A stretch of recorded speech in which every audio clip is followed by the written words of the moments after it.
I'm Will Severin from Crazy Swedes, and you're listening to Sonic Perspectives. Hey everybody, Scott Medina here with Sonic Perspectives. Will, good to see you. You too, Scott. Thanks for having me on. Yeah, delight. I'm hoping a lot of our audience has not heard of Crazy Swedes before because I hadn't very previously to this interview and had just been checking them out and been totally blown away. So I always love it when we can introduce great new bands out there. And so we're going to dig into this new project a little bit. Tell us how this thing got started. So, Crazy Swedes, we've been playing together for probably about the past maybe 6 years or so. And it was really kind of just an outlet for the different guys in the band who I've known all of them for a number of years. They're all like incredible players. The drummer, well, I've known him since birth. He's my brother. So there is that. So there's just an intuitive lock-in that just happens there, which is great. Bass player and the keyboard player, we've both been playing with them in different outfits for years. Everybody has their own projects that I think are more, what do you want to say, financially centered. They do those gigs for the money, to pay the bills, etc. Sure. Crazy Swedes kind of grew out of my love of 70s and 80s fusion, and a little bit of the jam stuff that's going on today, Snarky Puppy, things like Right. that. And the other guys have similar backgrounds, musically speaking, and we just felt like, hey, wouldn't it be great to get together to create that kind of music that got us all excited about being players in the first place, and also to have that kind of outlet that you just don't have unless you build it yourself. Mm. um, and it just kind of, we did a few gigs and it just felt right, so we started writing material. And what we released, the deluxe edition that's coming out the 23rd, is basically like, that's kind of our first voyage, our maiden voyage, so to speak, first release. It's all original material except for a few. There's I think a few covers that are on the deluxe edition. There's a cover of Pink Floyd's "Shine on You, Crazy Diamond" that we did, Right. as well as Billy Cobham's "Stratus." Yep. Um, Classic. but basically, this is the band that I wanted to be in when I was 17 years old, and it's, I guess, things come full circle, and everybody seems to be sticking with it because there's really nothing like it. I mean, you're playing for yourself, even though you're hoping that the music, communicates to the audience and that people that enjoy this kind of thing will show up and check it out. But it's really a labor of love project for sure. Yeah. Yeah. Where do you feel at this point, in the 2020s, jazz fusion kind of is at this point? You mentioned kind of the jam bands, which kind of walk that rope, in between like prog rock, some fusion and stuff like that. How Yeah. do you see that evolution, and is there a place that you can kind of slide in and grab some of those fans? I think that it's interesting because it's like I've noticed in some of the shows that we do, you'll find there's a pretty wide age range in the audience.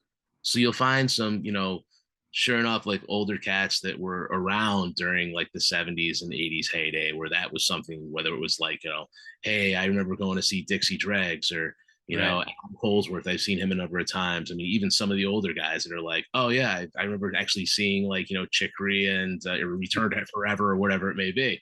And then some of the younger guys that are showing up to some of the venues that, will have certain like more of a jam band type crowd.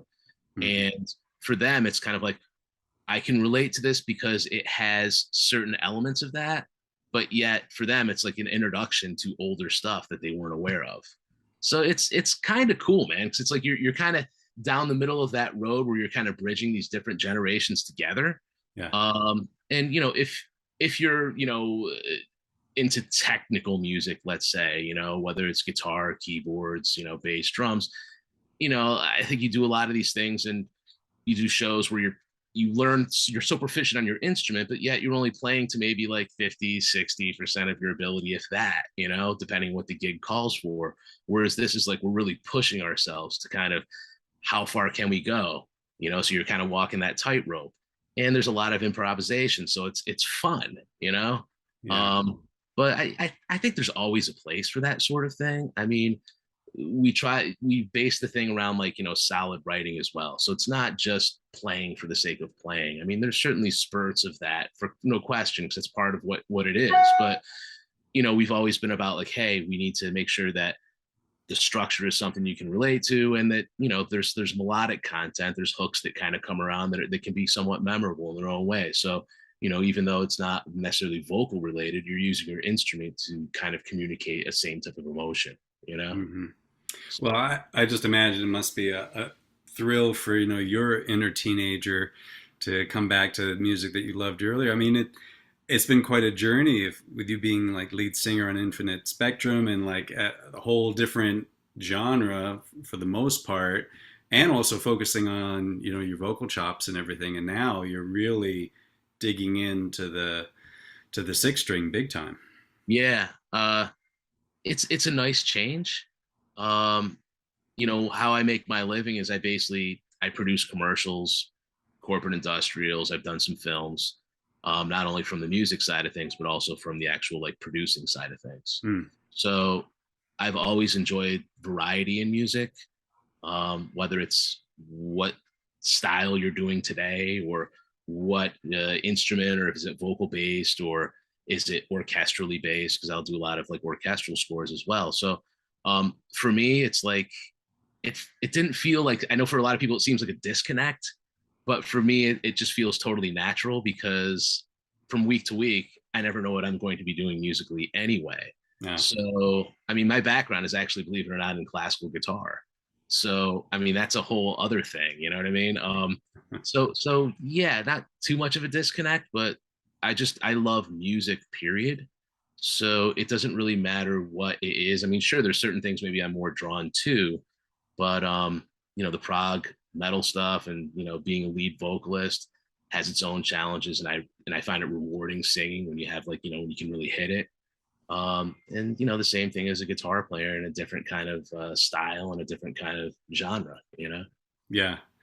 Yeah, well, I really dug in I guess it's probably the deluxe edition of the album. Get a little of that classical guitar in there with the last track, Indigo Chrome, which is just a acoustic solo. And I was like, oh boy, feel like I'm in Steve Morse range here now. Suddenly switching from full on what a song like Southern Fried, and then you get into that classical piece. That's fantastic. Oh, thank you, man. Thank you. Steve has always been a huge influence, one of my heroes, man, for since I like really got serious about playing guitar. Um, Actually, the first year of college, I went to the University of Miami, partially because Juan Mercadal was actually the classical guitar teacher that taught Steve when Nice. Steve was at the University of Miami. So I actually spent like a year studying with Juan before I moved back to New York and finished up at Student Purchase. Wow. But yeah, I mean, Steve is just like, there's just nobody like him, man. I mean, he's just, again, kind of chameleon like, awesome writer. Just Hmm. how he arranges and orchestrates things, and just an incredible player. Hmm. Yeah. So I mean, I actually, our record in some respects, I'm sure you get it, there's a lot of nods to different players that have been influential to all of us. Hmm. um, whether it's Alan Holdsworth or Steve Vai, or you've even got a little bit of there's the little bit of a kind of a more of a straight ahead jazz bent that happens in one or two things. So Hmm. yeah, it's another thing I want to mention is just the guys in the band, because I Yeah. couldn't do this alone. I know we're having this interview, but I just really want to give props to them. Rob Lindquist is an incredible keyboard player, a real straight ahead jazz guy, but Wow. also just kind of stretches out into other things. Very, again, a chameleon like player. Yeah, You, hearing the two of you on there, it's a great combo. I mean, having such a strong guitarist, it really adds a lot to then also have a strong keyboardist that you can play off of. and so I mean, he's just incredible. And then Eric Schwanke, our bass player, and George Snyder, our drummer, are just like both, just everybody's just like right there. Hmm. So I'm just like, I feel privileged to be playing with those guys, you know what I mean? And that they're willing to kind of go along on this journey. It's like I feel like I'm the one that's kind of like, what do you want to say, driving the boat, so to speak. Uh-huh. Everybody seems to be enjoying the ride, so it's nice. So with those kind of influences you got, so is Mr. V, the song Mr. V, is that Steve Vai? It's twofold actually. It's kind of funny. I had a music theory teacher in high school whose name was Mr. Vredenberg, but everybody called him Mr. V. Uh-huh. And of course, Steve Vai was definitely an influence. So I kind of combined the two things together because there's a lot of harmonic, structure within that that's very unusual. Hmm. Once it gets into, where the distorted guitar lead kind of comes in and picks up, it's all totally get the Steve Vai reference. Right. But it's actually also an homage to one of my high school music teachers. Oh, that's awesome. Yeah. Where how does that fall for you in getting titles for instrumental works? Where do you grab those Oh from? yeah, yeah. Funny story. I'm a huge film nerd, so I don't know if you recognize we got our name actually from John Carpenter's The Thing. Oh, all right. There's a line of dialogue in there where Kurt Russell's character says, "You really want to save those crazy Swedes?" And I just thought that was hilarious because obviously they're Norwegians at the other camp, and he keeps referring to them as Swedes. So that was that became like the name of the band. And the album art was done by a gentleman out of France, who I think it's Barbarian Studio is the name of his company. But I found him, and he was able to kind of come up with an homage to The Thing. You'll see on the cover art that it's very reminiscent of, but also has a very Yeah. kind of cool comic book feel to it. Uh-huh. So the Yeah, I title, see it now. Yeah, yeah, yeah, I'll come yeah, together with right. the thing. Yeah. But the titles are usually they're either a film reference most of the time, a reference to maybe an influence, uh, Hmm. or craft beer. We brew and we're total craft beer like nuts. Oh So wow. there's that as well. So you got like what's on What's tap, on tap? Yeah. number four, stuff like that. As opposed to some of the other titles like Big Trouble. That's another homage to John Carpenter's. It's Big Trouble in Little China. Hmm. So there's those kind of little nuggets in there. So we Oh, have that's fun. fun. Yeah, totally. That's great. And so you say you've been, playing more or less for 6 years. Now you've got this recording. It's the deluxe editions being issued out next month. Is that right? September 23rd will be out, Amazon, iTunes, anywhere you're going to pretty much buy your download stuff. Hmm. So we're excited about that. And we've got a few more videos coming to support the record. And, we've got a show coming up September 3rd. It's kind of a pre-release show. And actually, not solidified yet, but I'm actually talking to another guitar player that you guys would definitely know about, possibly teaming up on some shows. Oh, Uh, great. so that'll be probably more towards the fall. But that's kind of exciting. Like-minded instrumental stuff. So Sweet. I'll keep you in the loop on that, but that'll be cool. Yeah, yeah. So would you like to, going into 2023, like be carving out more time for live shows and making this happen on a bigger scale, or is this kind of like a side fun project to do in between all of your paying day jobs? It's probably somewhere in between those two worlds. So, Hmm. I mean, we'd like to grow this as far as we can grow it, but I think we also realize that, it's a niche audience for this sort of thing. But certainly, yeah, we're looking to do more shows in 2023. Uh, we're already talking about, material for the next record. So, I mean, we're just having a lot of fun with it. And it's just one of those things where you just don't have an outlet like this, like unless you create it. Right. And I think the thing that's been really, moving to me is the fact that people seem to be responding to it. People really seem to dig it. Hmm. It's not, I think there's a lot of instrumental stuff out of there, but being that this has one foot in the past and one foot maybe in today, or you're kind of maybe re-envisioning what the past was, Hmm. being that we've also tried to make it structurally about to some degree about the songwriting. So it's not just playing for playing sake. I don't feel that it doesn't get stale for us. So, and it seems like it doesn't get stale for the audience, but yeah, it's rewarding, man. I mean, we want to keep it going. Yeah. And for the songwriting aspect, where is it you or Rob bring in a melodic idea originally, or do you just jam together and see what comes from it as a band? Um, it's kind of a lot of different worlds, but for this record, it's been primarily like whether I came up with something that was pre-existing, whether there's a couple cuts on there that basically Rob, that was his germ of an idea, or his, one of his tunes is on the record, just that he composed himself. Mm-hmm. But it's been predominantly like Rob and I kind of getting together, whether I come up with a melody or whether I came up with the harmonic structure.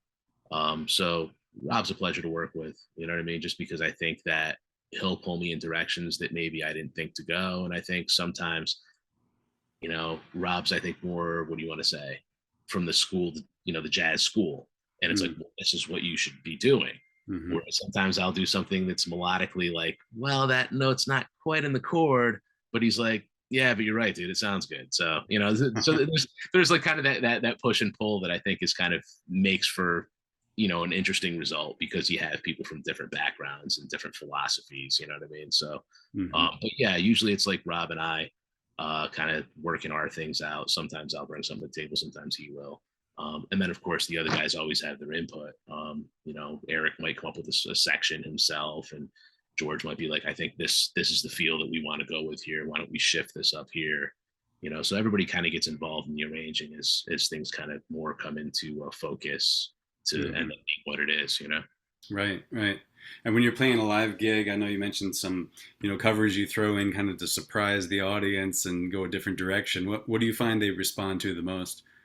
I mean, in the past, we always like bust out, like, there's always some sort of Jeff Beck cover, that's just evergreen, man. You know what I mean? I mean, we used to do like, we ended as lovers like all the time, the cut it's a great one. Nice. The new album obviously has Billy Cobham Stratus on it. We've done a couple Pink Floyd covers in the past. What else? Zeppelin, Kashmir. That's all. That was a show ender for a while for us. Just kind of take that out of nowhere. But then we've done other things that are just random. So I mean, you'll do like a weather report cover, like Havana, which is still in our set. Which I love playing. And then you'll turn around and we've done a gig where all of a sudden it's like, we'll just break things down and we'll do a CCR cover. You know what I mean? So, I mean, it's just that random sometimes, you know what I mean? But that's also the cool thing about the band. It's like, we don't feel that it's like, it has to be this particular formula and this particular recipe. It's all about like the show that we have coming up on September 3rd in Saratoga, which is kind of my hometown. So it's a pre-release show. It's getting things back together so that we can we've been rehearsing quite a bit to kind of, keep things solid and fresh so we can kind of view out to other gigs we're going to do down the road. But we're calling it an 80s Redux show. So, we're busting out like Phil Collins, In the Air Tonight. So that'll do something with it, you know what I mean? Or, there's a Peter Gabriel tune we're going to do. So it's just like a couple like, chestnuts that you'll throw in the set that are, in addition to what all the stuff that's original and, some classic fusion stuff. So, yeah. Excellent. And follow you guys, website, Facebook. What would you recommend people go to track this down? We're on Facebook. Crazy Swedes is on Facebook. Website is crazy-swedes.com. And, we'll update that with what's going on. We're also on Instagram. Just, I'm kind of not a big technology guy, but I've gotten into just set that up. So that's something I guess we'll be on Twitter eventually and everything else. You know what I mean? Right. But I don't know. We just spend so much time making music, and haven't really thought about it as being like, we need to do this because we need to pay the rent. Luckily, we're able to pay our bills in other ways and other capacities. So I think that's a nice thing about this too, is there isn't the added pressure of this needs to happen. Right. From a financial aspect, it's like there's just a lot of joy in it, man. I think that for us as players, it's just, where else would you have this kind of opportunity if you didn't just create it yourself? So. Yeah. I'm so glad you have that outlet. That's the perfect reason. Yeah. When you don't have the monetary thing fueling it, then you just have a lot of room to go where you want to go. Yeah, no, totally. So, I mean, I hope it grows. I hope more people check it out. I hope more people dig it so that we can bring it to more people, travel more and do more shows. Be great to maybe get into some more jazz oriented festivals, maybe, or some things that are maybe a little more guitar centric, where they're just kind of special one-offs, but we'll see how it goes, Yeah. When you go to those, festivals and such, especially if you land some European festivals, like, I wonder if people are going to be like expecting something different than someone with an American accent from like New York. Like, wait, who did we book here? And you guys, the Swedes? What? Yeah, no, it's kind of funny. There's only like one guy that has some sort of loose Swedish heritage. Other than that, it's just, although I will say we have good friends in Sweden. I also co-run a not-for-profit theater company, Hmm. and we've actually become friends with, and we travel back and forth. Usually they come here once a year. We go to there once a year, but they live in Gothenburg, Sweden. So I guess I do have a love of all things Swede, in addition to the fact that we're called Crazy Swedes. But yes, no actual heritage. Key Rob has just I think this much. You know what I mean? Okay, nice. Well, Will, thanks so much for talking with us, and we'll do our best to get the word out there. Let people know about this great project you got going on. Well, Scott, I really appreciate you making the time, man. It's been a pleasure. Yeah, yeah, and just fantastic playing. I mean, really, people, if you're into this style of music, you're not going to want to miss this album. So check it out, and bravo on the release. Thank you, brother. Appreciate it. All right, thanks everybody. We'll see you soon. Bye. Sounds good.